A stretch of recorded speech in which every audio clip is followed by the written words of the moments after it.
Welcome to SSI's Security Speaking podcast, brought to you by Security Sales and Integration. Each episode features thought leaders from throughout the professional security channel discussing technology, winning business practices, hot industry trends, and emerging opportunities. We appreciate your interest and encourage you to subscribe to Security Sales and Integration and its newsletters. Regularly visit securitysales.com for the latest news and follow SSI on social media. Thank you.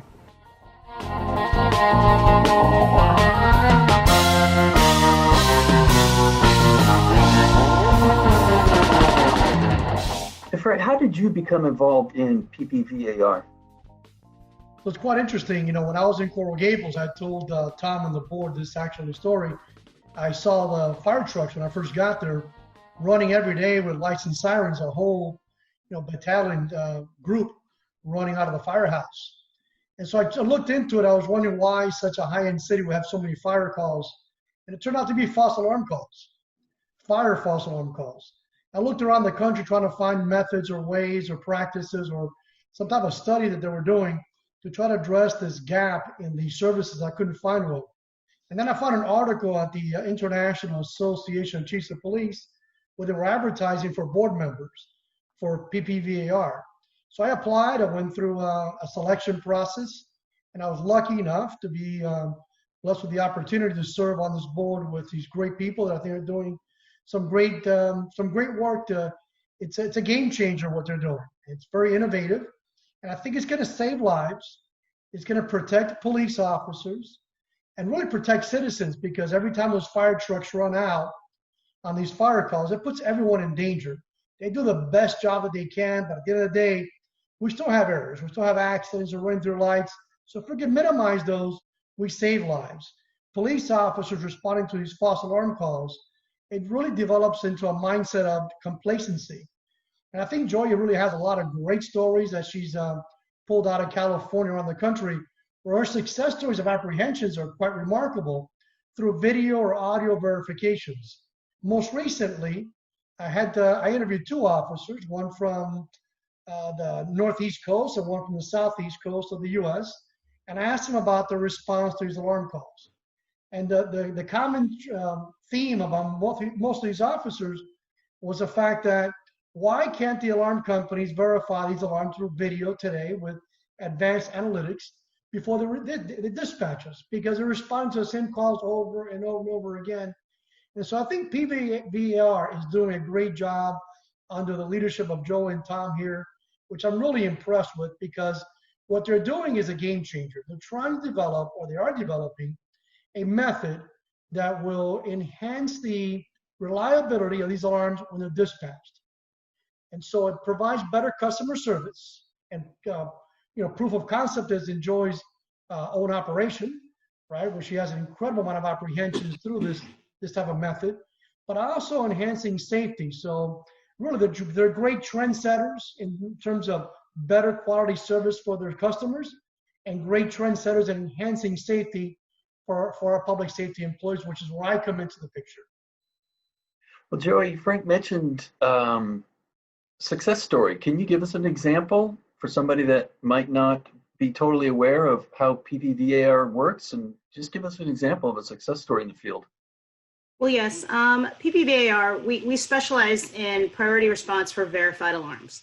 What that means is that through our central station, through technology, either typically now audio or video, but with enhanced analytics and other big data, we hope to move it going forward to encompassing all of the tools in our toolbox to provide a better probability of a crime in progress. That's the idea. My company, one of my company's co-founders, Al Cronk, happened to be a police officer. And that's why Sonatrol specializes in verification. I run a verification-only central station.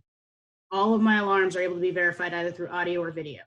That allows us to have a much lower false alarm rate and a much higher apprehension rate. We've apprehended over 1,000 criminals, or helped to apprehend. The police do all the work. We just give them some information to help them do it better. But we've helped the police apprehend over 1,000 criminals this year so far. And why that's important is that real-time data is safety for the community as well as the as well as the police officer. We're able to tell them we hear voices in this room. We're able to say if we see them with a weapon. We're able to know how many people are there. We're able to tell them if they're in the front of the school or the back of the school, or if we've heard glass breakage, gunshots, various different things that help give them information to know how to respond. Because Chief Fernandez was right. One of the biggest dangers for police officers is complacency. Because even though many traditional false alarms can be up to 98% false, that 2% can result in a loss of life for law enforcement right now, or a loss of life for citizens. Because if they are, like Chief Fernandez mentioned, whenever they run sirens, whenever they respond in priority to any dispatch, there is the chance for an accident. There is a chance for danger, both to the officer and to the public. So it's very important that when we utilize these resources, that we do it in partnership and collaboration to make sure we want to respond, obviously, with full priority to something that needs to be, but we also want to keep the public safe if they don't. So that's why it's very important for us to continue to collaborate. And that's why PPVAR is such a wonderful organization, because we work very hard to work in partnership with law enforcement to find consensus and to find ways for us to do what we do better to help service them. Because the truth of the matter is that they say it takes a village to raise a child. It takes a village to keep a community safe too. It takes our end subscribers being educated and using the alarm properly. It takes alarm companies doing everything they can to mitigate false alarms and communicate information. And it takes law enforcement to be able to consume that information and use what limited resources they have to respond to as many incidents and keep the public safe as much as possible. Right. Tom, before we get into some of the technology aspects, can you talk a little bit about the outreach to law enforcement? What are some of the efforts that you guys are able to connect with law enforcement? So one of the amazing things and unique things about PPVAR was that it was formed as a partnership between several industries: the security industry, the insurance industry, and most importantly, public safety. PPVAR actually has several members of the public safety community on the board. One of my efforts as president is to expand that. So we're looking to expand the participation of law enforcement, of fire, of EMS, of a representative of the ECC, PSAP community on the board itself, right? So you can just get the sense from talking with Chief Fernandez of the value of the insights and commentary of the first responders to policies that the security industry is looking to implement, right? So we have direct input from some very amazing individuals that have chosen to volunteer their time to participate on the PPVAR board, and that insight that they provide to our recommendations on using verified information to help provide actionable information to the 911 centers and the first responders is absolutely amazing. So can't thank them enough for the time and effort that they provide. And as Frank said, we're very excited about some of the programs that we're looking to put in place. Can you give us an idea of where the organization is strong regionally and where you would like to fill some holes on a national level? So when I mentioned some of the categories of participants that we're looking for, not just on the board itself, but as members of the PPVAR organization as a whole. So historically, we've focused on law enforcement. The majority of the alarms that the security industry generates are around the what you would term as like property, right? Although there's life safety involved in that, but a lot of the burglar alarms that we have are intrusion alarms. And so we wanted to kind of focus where we would get the biggest return for the effort that we invested. So we've had representation from people like Chief Fernandez and Director Hull, who is a director of public safety, for example, but they're from the police chiefs. But we've also had representatives from the sheriff's organizations. We want to make sure that those law enforcement entities are represented. We just added a board member that represents the fire community. Andy King is the deputy fire chief for the city of Franklin in Tennessee. Going to be a wonderful add. We're in the process of adding several more members around the ECC community. And to answer your specific question, we're looking to have representation geographically across the entire country. So that we're looking for not just the organizations and the public safety entities that they represent, but a little bit of diversity in terms of like, hey, we have West Coast and East Coast and, you know, however you want to look at dividing up the country a little bit, but certainly we want to have individuals that help provide viewpoints, because urban areas versus rural areas have very different outlooks and issues that they have to deal with sometimes from a response perspective. Okay, great. I'd like to get into some of the kind of the latest video verified alarm trends we're seeing right now. Can you guys riff a little bit about technology? What is the mainstay of the program, and where are we going as far as advancing? So I'll take the opportunity to talk a little bit about an ANSI standard that PPVAR is in the process of developing with TMA right now. So because of the expertise and the focus that PPVAR has on applying verification information to alarms, we were able to form a working group with some of the members of the various industries that we represent and put a framework together around some of the scoring, right? So we talk about verification, but historically, because of the way our systems have worked, a lot of that technology has been around, hey, I saw or I heard, or there's some indication that there's a person or some type of crime in progress, right? To various degrees, going from like very confident someone drove a truck through the window to I hear noises, right? So how do you quantify that into something that a first responder in public safety can respond to, right? So we take a look at some of the technologies out there that have been out there for a long time. There's video, there's audio that Sonatrol has been doing for a long time. There's other types of detection devices that are always out there, right? The traditional intrusion devices, door contacts, motion detectors. Well, a lot of this can be aggregated together. So a lot of it is the connectivity to these devices is increased tremendously with the internet. So now we can get this information and take that data and apply analytics to it and come up with a better score, right? Not just analytics, but involve the agents so that they can take a look at the information, provide their input, get customer insights into that same, because they'll know what's happening right at the location. They might have information, but we can aggregate all this information, turn it into a score, right, that we can provide over to the public safety side of the house. And maybe Joey can expand a little bit on some of the technologies, and Frank can talk a little bit about what public safety would be able to do with that type of information. Well, and the thing that's great about how technology is growing and what have you, traditionally we had audio and video. You saw it or you heard it. And it required a great amount of training and institutional knowledge of the agents in order to make a discretionary call. We're trying to form a standardization so that you don't have one agent who believes that a person on a property is a high priority and another one who waits until they see the gun, right? Two very disparate things. So by using all the available data and the fact that now it's connected and now we have enough technology in the back end to actually write algorithms and learning computers and things like that to take this data. Because part of the challenge for adoption of verification, law enforcement says it all the time, why doesn't everybody just video verify?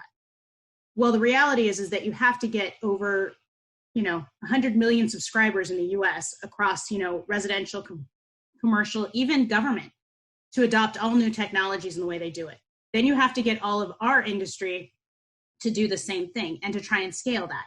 That, of course, is a huge undertaking. What's really exciting about this ANSI standard and some of the things that we're looking to technology to do on the back end of our automation platforms is that we're going to be able to quickly scale because we can take, say, something out of my central station that is designed and installed to do verification and provides a much higher level of information, but pair that with a traditional, shall we say, conventional burglar alarm that just has a motion sensor, a glass break, and a door contact. And as Tom kept saying, aggregate the data in the back end to say, well, if we get 2 doors, a glass break, a motion sensor, and, say the thermostat's telling them they're there, that's probably the subscriber who's coming in at the end of the day. And we should probably check with the location. So it's giving the agent more tools to be able to use everything at their disposal to give true and better information to law enforcement. The way we traditionally did it was our agents received something on their screen, they received a script and what to do, and that's what they did. So this allows us, by aggregating data, to give them more information quickly that they can, again, I hate to keep using the term aggregating data, but it's really about data points. That's the idea, is that thanks to things that aren't even security, which is Google and Amazon and some of these large companies and the things that they've innovated, we can take that innovation and translate it to what we do. We can look at multiple data points to come up with, what we believe would be the most probable outcome. And so it's really an exciting time because we're going to be able to quickly scale this. We're going to be able to quickly do better. It will continue to grow, but it doesn't leave the traditional technology behind. That's the most important part, is we're looking to use our automation and to not, we're seeing right now, Americans don't really like to be told that they can't do what they want to do. So if we have subscribers that like, say, their old traditional alarm panel that has the door contacts and the motion sensor, they don't want to change and they like their keypad and they're perfectly happy with what they have, we can still offer a better level of service to both law enforcement, the subscriber, and the community, while allowing our subscribers to really make the choice of how they want to utilize and interact with their security. Chief Hernandez, I'd like to get I get really excited. That's cool. Chief Hernandez, I'd like to get your input here. As Joy said, what can public safety do with this information? Is it pretty seamless for you right now, or how is this being digested on your end? Well, it all has to do with how that monitoring station connects with the PSAPs, or Emergency Communication Center. So it's quite seamless now. They've had years and years of practicing this, so it is quite seamless. What Joe and Tom are talking about is really enhancing the ability of that connectivity to include data points that provide better accuracy on that officer or that fire department responding to a call. Let me put it into practical terms here for both fire and police, and the relationship of danger associated with the lack of accuracy of these responses. So I mentioned about the city of Coral Gables, where I was there for quite some time, and all these fire trucks every day going out of the firehouse. I did a study on it. In a small city of 50,000 people, so I come from a big city that was very normal to see fire trucks, but this was a smaller city, and the average was 150 false alarm responses per month for that small agency. Now think about a 500,000 pound piece of apparatus going through an intersection with lights and sirens that everyone has to stop at that intersection, yield the way to them, but when that doesn't happen, that confrontation with a fire truck is quite deadly. So the first thing we're reducing is that danger point there by having accuracy in these responses. Number two, by having these first responders readily available to respond to true emergencies, we get to deal with that golden hour of people getting to a hospital, such as a stroke or a heart attack, which is the leading cause of death today. So think about our first responder. Our fire trucks today are advanced life support ready, the vast majority across the country. So that means that a fire truck not responding to a false alarm call could be readily available to respond to a heart attack. So with Tom and PPVAR, under his leadership, what they're doing is really saving lives. So now switching over to the police department, try to envision the 911 center that we call a PSAP, right? A Public Safety Access Point, an Emergency Communication Center. So all these calls are coming in, but when they come in, they're telling the officer, the alarm company, as Joy does very, very, very, very well, the alarm company is telling us that they're seeing a person on the inside, they're hearing activity, or as Tom said with scoring, they're telling them, listen, it's after hours, the owner is on vacation, so all this scoring mechanism gives greater reliability that call being dispatched is an accurate call, therefore enhancing the alert level of that officer responding to their call. This all has to work seamlessly as it has for many years, but what as Joe said, what has happened is that call comes in and it goes dispatched out very quickly to the officer, but the officer is responding blind. What Tom and PPVAR is doing is they're opening up that horizon of saying, hey, I want you to be more alert. Take into consideration all the technology information they have available to let you know that your danger points as you're responding to their call may be a lot higher. They're seeing someone inside, they have more information. So now that officer positions him or herself in a tactical position that's safer for themselves or others. Let me give you one last example of what could go wrong in a very tragic event that I saw, which is terrible, when we respond to these false alarms. An owner of a bank, after hours, sends his son to the bank in the city of Coral Gables many years ago, sends his son to the bank to go inside and get documents, whatever it may have been for. Lawful, he was in it for a good reason, but the alarm goes off. It's a false alarm.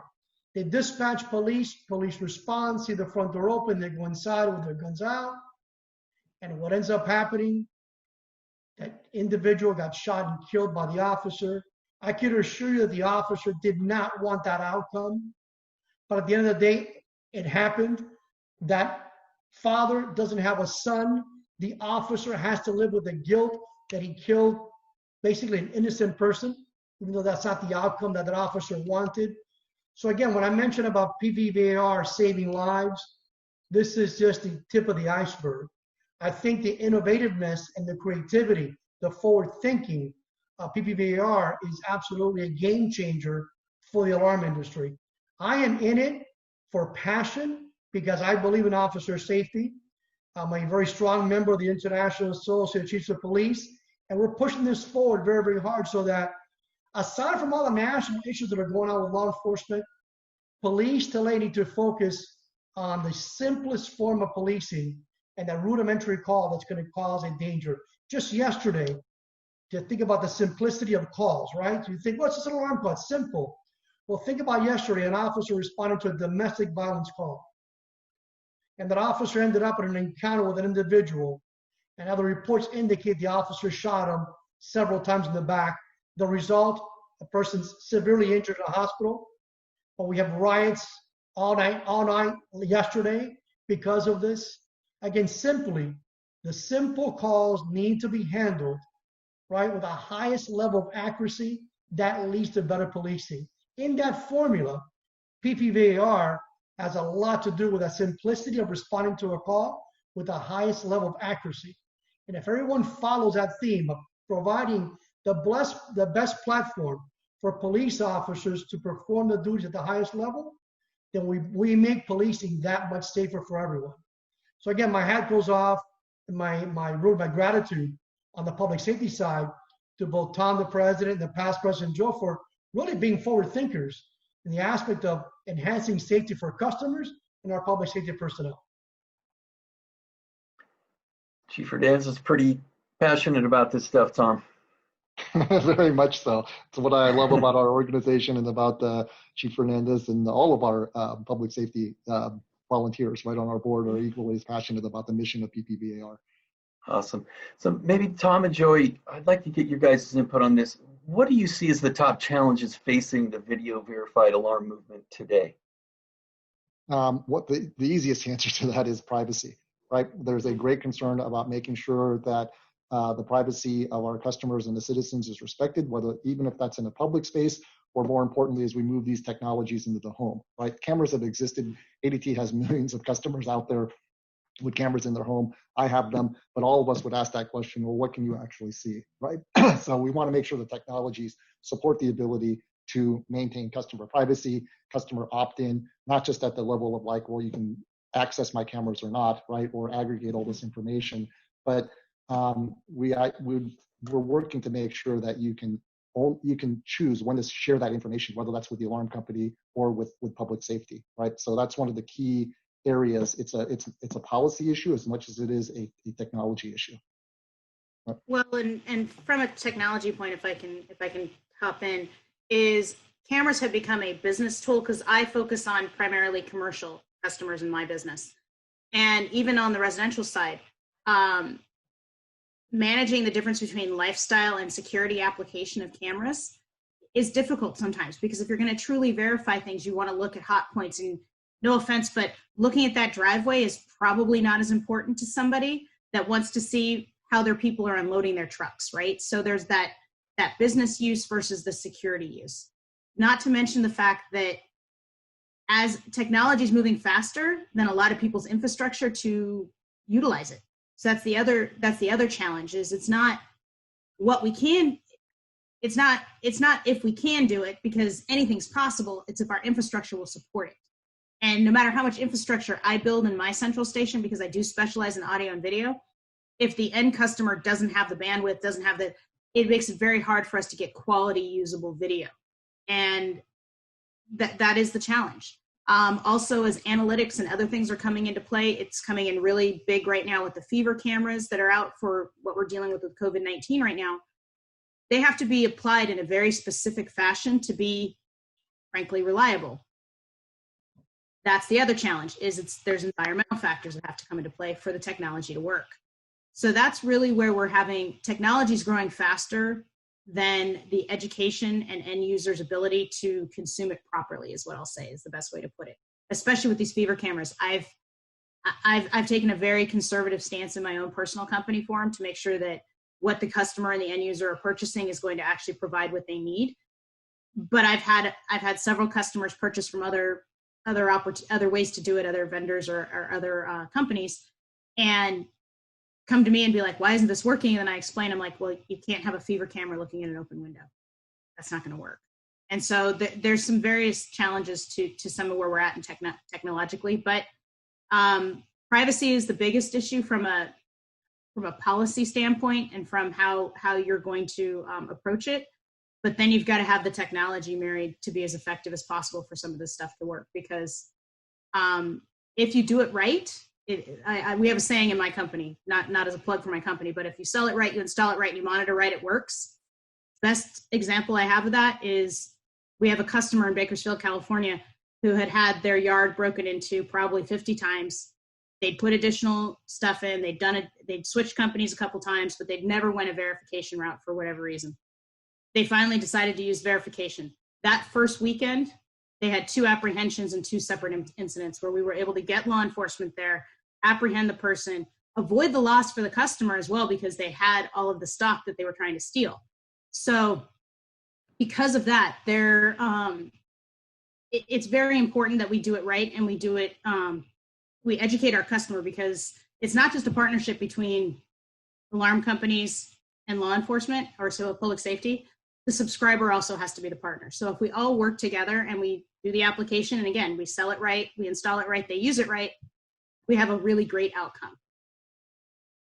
And that information, the aggregation of the information, Rodney, is absolutely important, right? We keep going back to this, but the 911 centers, we absolutely understand, are going through staffing issues just as industries that we are, right? So to send just raw video or raw audio or just a bunch of information is not sufficient, right? And it's not what we're hearing from our partners in public safety that they want. We have to take this information, distill it into something usable, right? And that's what the standard that we referenced early on is going to help do. And then get all the information from all the data points that we have, provide it in an actionable format, and then be able to deliver that effectively, right? So we kind of glossed over that, but the interaction between public safety and the security industry and being able to communicate this information in a format other than just verbally over the phone is very important.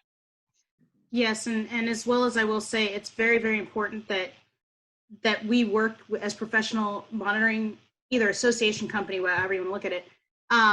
Our central stations play a vital role in aggregating and looking at this data, because that's why it is important. Because there's times when my operators, or my agents, sorry, we use the term operators, they use the term agents, they may consume 30 minutes of audio and video before they're sure it's a crime in progress. Because as you said, somebody just walking on their lot, we don't want to run sirens for that. That's not a high priority. That could be a kid just cutting through the lot to get home quicker. So they'll have to watch video and listen to what's happening and take in all the environmental information. And so it's very important that we have our professional agents able to make a decision, as well as use technology to help them do it better and faster, so that we get a faster police response by aggregating the data, but that we make that in a very consumable, very concise information to law enforcement so they can quickly utilize it and dispatch appropriately. Because they have seconds.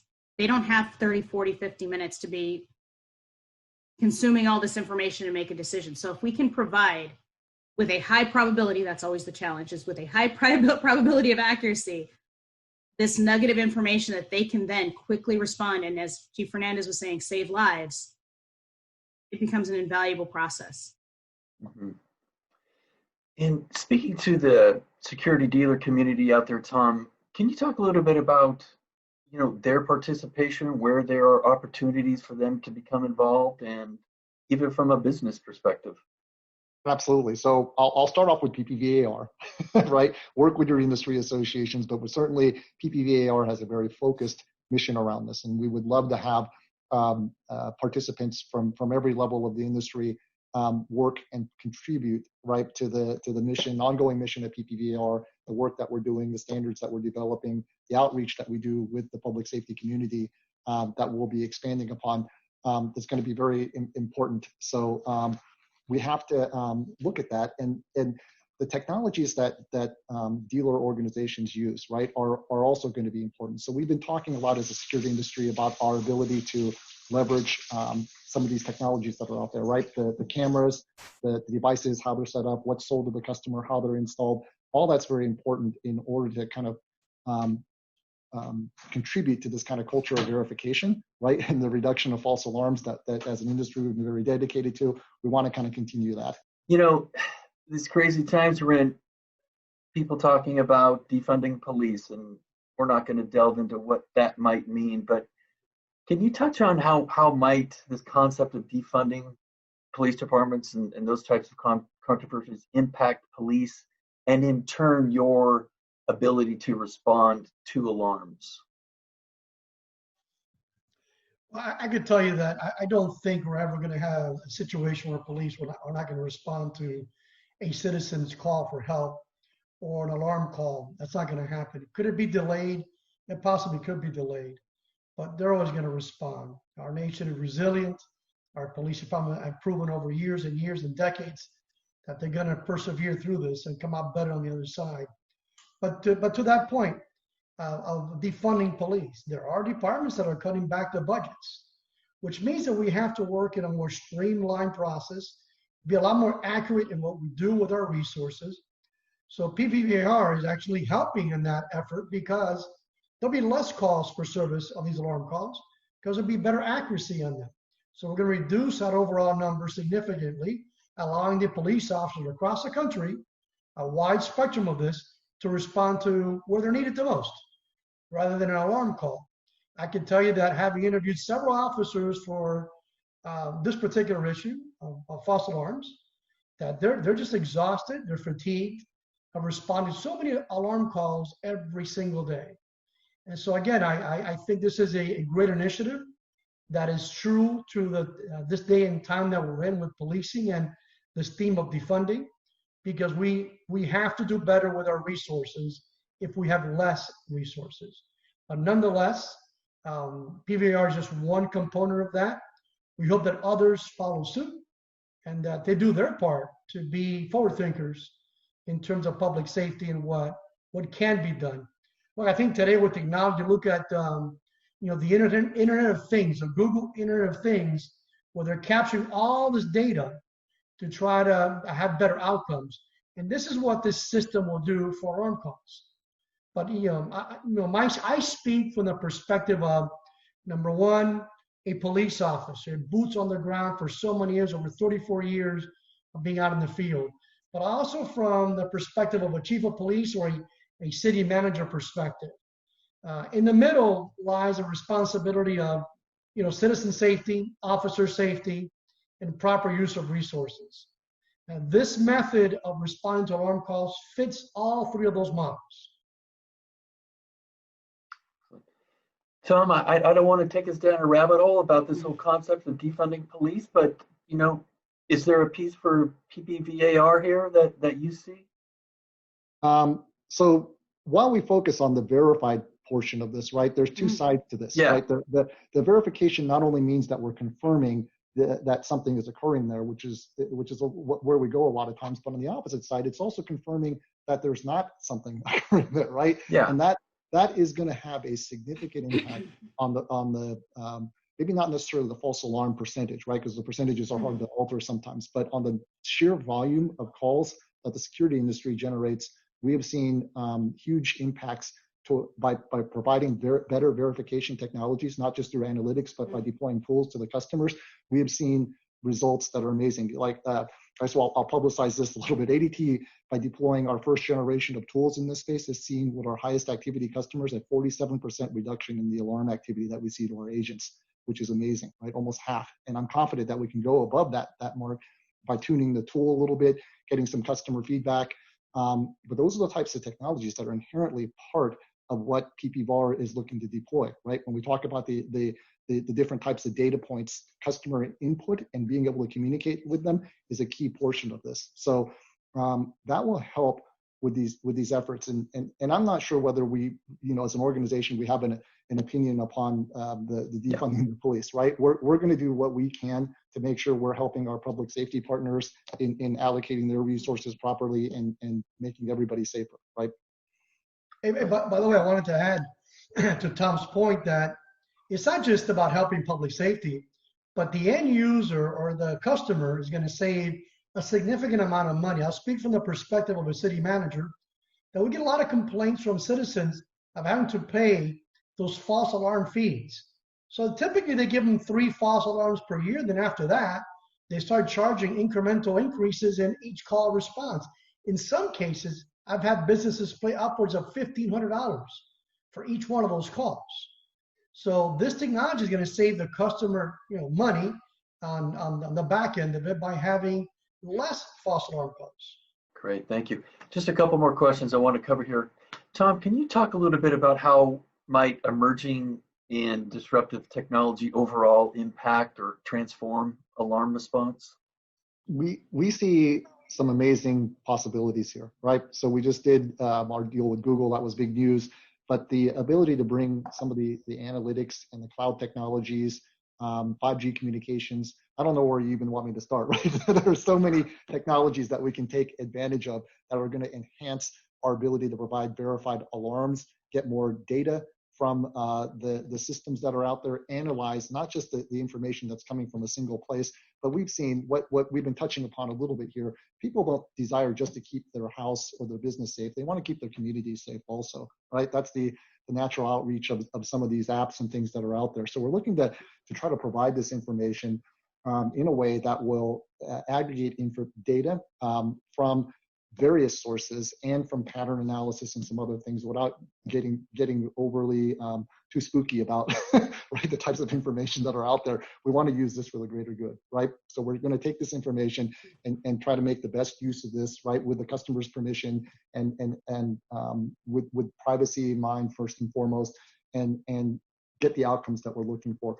So in terms of the technologies that are out there, there's communications technologies that are happening that are increasing the amount of bandwidth that we have. The ability for the cloud to come and play with its storage and its analytics capability is tremendous. The types of sensors and devices that we have out there just keep increasing in their sophistication. We have cameras now with 360-degree vision, night vision, right? Built-in motion analysis with microphones and speakers built into that, where you can de-escalate situations, right? We haven't really talked about that, but certainly having an agent come on board and say, hello, this is a security company. We are monitoring the situation now. Certainly will de-escalate a lot of situations in there. We have technologies in terms of markets that are new. The mobile space, for example, right? Just the ability for monitoring and keeping people safe as they're moving around or in vehicles. We've done deals with like Lyft and Instacart, right? Where it's a combination of lone worker safety and monitoring the vehicle. These are new things, not just for the security industry, but for public safety, right? So all of these things are coming into play in really amazing ways, right? Where we're going to be able to help shape how all this stuff comes together and keep us all safer. It's a really amazing time to be in the security industry. Joey, did you want to add anything to that in particular, a particular technology that you see coming on the horizon to really help out with alarm response? No, Tom covered it really, really greatly. It's the programming, the analytics, the deep learning computers. As AI gets better and better, we're going to continue to. The funny part is that the technologies aren't new. We're just getting much better at them. And so as we continue to get much better at them, and especially, like you said, the ability for better bandwidth, the ability for cloud computing, and their ability to crunch data and do, essentially what Google and Amazon do when we're trying to buy stuff, is just going to be a game changer for what we can do for our subscribers, because that capacity is just, it's an endless there's endless possibilities to what we could do with it. Of course, by tempering with privacy and those sorts of things, we're not looking to sell people's data. We just want to provide a better outcome to both the public, our subscribers, and public safety. Okay. I wanted to talk a little bit about the other associations that PPVAR interfaces with. SIA, Security Industry Alarm Association, ESA, and TMA. Can you talk a little bit about the support involved, and where are you guys at? Where's the organization at as far as taking part with these other associations? So as individuals, it's interesting. I actually sit on the board of SIA, right? Joey sits on the board of TMA.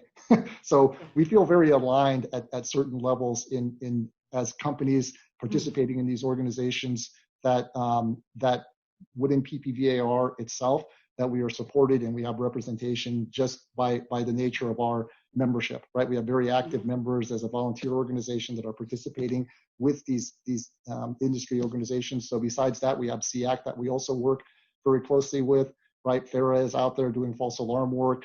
But I feel very comfortable in saying we are all very much communicating together, and there's not a single organization in the security industry that is against the mission of PPVAR in any way, shape, or form, right? It's all about how do we align this properly, get the right messaging out there, communicate appropriately so that we're not duplicating efforts. That's really where the focus is. But there's no question in my mind that the security industry is 100% behind this. They absolutely support us. We have a very defined focus, and we have a very, I hate to use the term narrow lane because it's so important what we're doing. However, it is a very focused mission, and I find between working with TMA and I know some of Tom's work with SIA, the industry supports what we do, and they're very, it's a great working relationship because we are able to solely focus on this while they have many priorities they're focusing on. So they're very supportive of how we're engaging to get this moving forward. Whether it's TMA or SIA or SEAC, it's really wonderful to see the relationship with all of us and how focused they are. And Rodney, one of the key items again is for our public safety members, they represent public safety organizations also. Maybe Frank can touch on that very briefly, but there's a large number of public safety organizations out there that we are also working in conjunction with. Chief Hernandez, please go ahead if you have something to add on that. Yeah, certainly look, the IACP, Police Executive Research Forum, the National Insurance Association, the National Fire Association, all these are in line with the mindset of PPVAR. So I think that the collaboration between all of them and the fact that the organization has now diversified its group to include a member of the PSAP or ECC, a fire representative, a sheriff association, a chiefs of police, director of public safeties. I mean, we span the entire horizon, and each one of those are members of these associations, so we get to branch off. So there's a collaborative effort and an aligned mindfulness of how to do this job and how to do it correctly. And so I think it's all coming together. Yeah, and I'll add in that we just concluded an APCO committee that we're working with, right? APCO and NINA are very close partners of ours also that we work with that represent the 911 centers. So fantastic collaboration. Well, I'll tell you what, let's conclude it. If you can, what's your wish? If you had a wish list, what's number one slot as far as advancing PPVAR? That we can move faster. And how is that achieved? What might need to transpire to move faster? Well, I assume you're talking about scaling the program. And there is a following ANSI standards is a very structured process, right? So we feel that the standards that we're developing are absolutely, to quote Frank's words, right, game changers. And I know we're moving as aggressively as we can inside of that space. But that's going to take some time to put in place, right? You got to go through the right, for all the right reasons, right? So we're going to work with under the ANSI structure to develop those standards, the technologies and other items that we've discussed in terms of verification. Those are all happening, and all of us, I believe, within our companies and within public safety are aggressively pushing for this. There's a whole 2-hour session that we can probably have on NG911 and how public safety itself is changing, right? The whole ecosystem of public safety is changing, and we need to kind of adapt to move with that, and it's happening very quickly, right? So I feel PPVAR is on the leading edge of some of these discussions that are happening. Really exciting, but I don't want to make light of it. The moving faster, we are moving very, very quickly with the work that we're doing. But as always, there's so much to do that would love to get more of it completed. Joey, I'm going to pass it to you. You have a genie bottle, and you got one wish left. How are you going to use it? Well, like Tom said, having an ability to scale, we are making inroads to participating with more and more public safety and law enforcement entities, and being able to engage that more. We had a great plan in place, but COVID kind of changed that this year. So really looking forward to 2021 and some of the outreach we will be able to do. So yeah, that'd be the one wish, is that, again, the speed of the initiatives is just trying to get out there quicker and stronger than we've been able to. Let me just ask, because one thing we didn't really discuss, and can you just give me kind of a high elevation look at how the pandemic has affected your work in this regard? It's made it be different.